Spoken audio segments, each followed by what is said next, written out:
Good evening, everyone. My name is Andres Pena, and as a point of privilege, I have to start by saying that while it's exciting to be here tonight, it's exciting to be visiting Chicago, it's also exciting to be here as a University of Alabama alum. Yeah, you can clap. So to the Planck Center, President Bell, Dr. Gower, and staff and board, congratulations on this event and all the ones that you've held previously. So I am here tonight to present the Young Professional Award to my first boss. He's a few years my elder, so aside from making me feel like an even younger professional or a baby professional, I'm thrilled the Planck Center has selected Jesse Salazar for this award.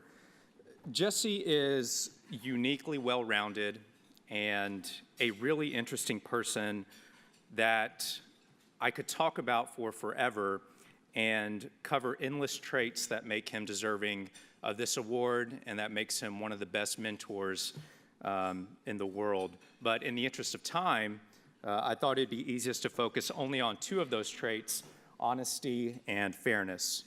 For anyone who has worked with Jesse or knows him well, it is widely known he believes honesty is a virtue. You know, as a 22-year-old in my first job, I finished college, I moved to Washington, D.C. I'm very excited, ready to take on the world, and I almost had this silly and quite frankly pretentious optimism, which ended very quickly when I started turning assignments into Jesse. He had no problem looking me directly in the eye and saying, "This is just not good," or "You're better than this." But the best part of Jesse's honesty is that this wasn't limited to lower-level staff like me. During an extremely busy and stressful day, our boss, who's the president CEO of a big national trade organization, let Jesse know that he was not excited about a scheduling development that had occurred, to which Jesse replied, "Tomorrow we can have a meeting about your feelings, but right now I need you to focus." And I mention these comments because although most people have experienced them, I hope that they've experienced them in the same way that I have. Jesse's honesty doesn't tear others down. It's quite the opposite. His honesty and humility as a mentor and as a boss helps everyone around him become a better person, a better professional, and prepares them for whatever they want to achieve.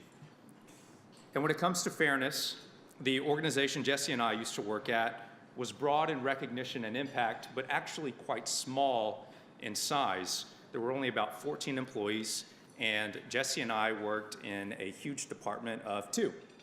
So lots of autonomy.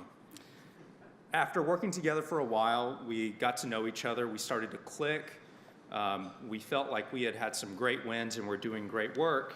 And as a result of that, the moment came for Jesse that everyone in the workforce cherishes most. It was time for a raise.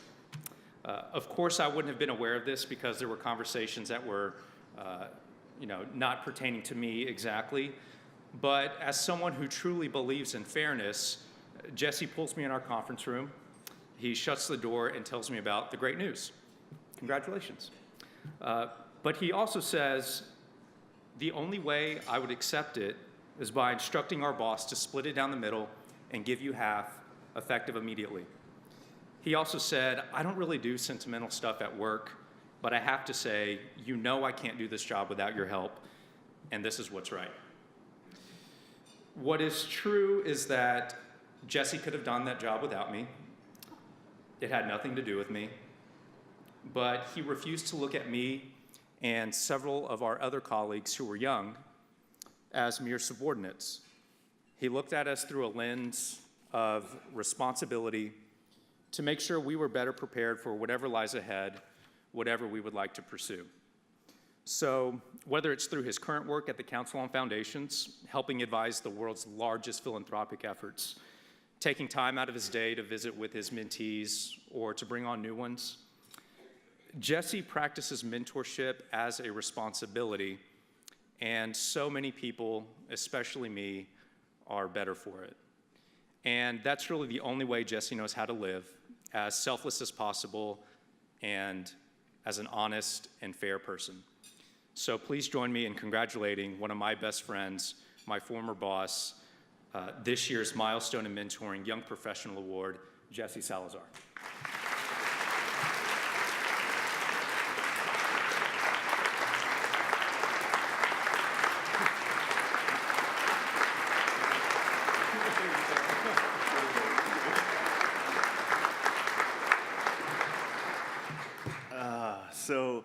Earlier over coffee, I was talking with Carla, and I said, just how bawdy are these awards? Because I've never been. And she said, they're actually quite an emotional affair, and I was really not prepared for that. So I guess you were right, Carla. Thank you. And Andres, it was just such a privilege to work with you, and I'm so proud that you have become just a world-class thinker and man, and I thank you for those kind words. I want to thank the folks at the Planck Center, Ron and Carla and Keith, and of course the team at Heyman, TR, Virginia, and Bill. Thank you for bringing me into this group. It has been a real honor to have had the chance to meet some of you, especially the other awardees who have already in just a few hours taught me quite a bit about what it means to really be a leader within this profession. This award means a lot to me. And I think all of us remember those moments in our lives when someone came to us and saw in us something that we didn't ourselves see. And you all don't know me very well, but you should just know that I didn't always have the kinds of life experiences that would have made someone an optimist about the world. But thanks to the generous guidance of some really terrific mentors, I began to see in myself the potential to do something that I had never thought possible. I have had many people meet me and encourage me to try totally new things, and they've also helped me to figure out how to do that along the way. And I feel deeply lucky and deeply privileged that others have given so much of their time and energy to help me to learn and to grow. And the Planck Center, I think, is doing a real service to the profession, not by honoring how many tweets or how many hits people get, but instead what people do to give back to some greater good. Because, thank you.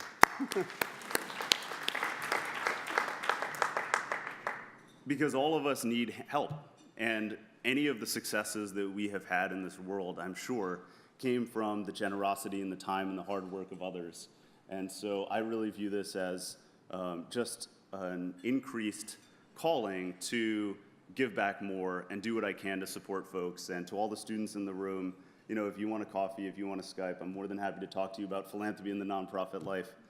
And I want to wrap with saying two things. One, as a person of color, you are attuned to the signals that you get from those around you. And since I've come into this event and come into the earlier events today, I have numerous times heard the leadership talk about the importance of diversity and inclusion. And it is so critical that people continue to talk about the importance of including others in the work that we do. We are all storytellers of America. We tell the stories of our companies, of our leaders, of our nonprofit causes, and those stories really matter. And when people look up to others who are using language that resonates, then it makes them feel like part of a family as opposed to an interloper from the outside. So I want to thank you guys for repeatedly talking about the importance of diversity, equity, inclusion.